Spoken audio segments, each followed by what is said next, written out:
Mahigit 100,000 pesos na halaga ng hinihinalang shabu nasabat sa buy-bust operation sa Davao Oriental.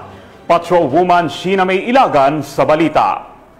Arestado ng dalawang individual sa isagawang buy-bust operation ng San Isidro Municipal Police Station nito lamang Nobyembre taong kasalukuyan sa San Isidro, Davao Oriental.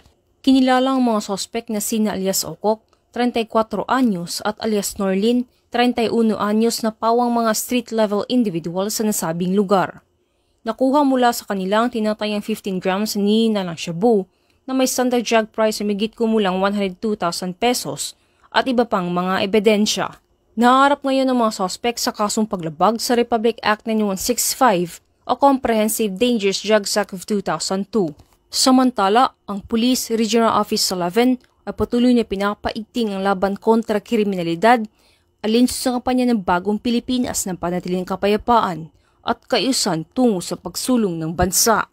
Mula dito sa Rion 11, ako yung PNN correspondent, Patrolwoman Sheena May Ilagan, alagad ng batas, tagataguyod ng Balitang Pulis.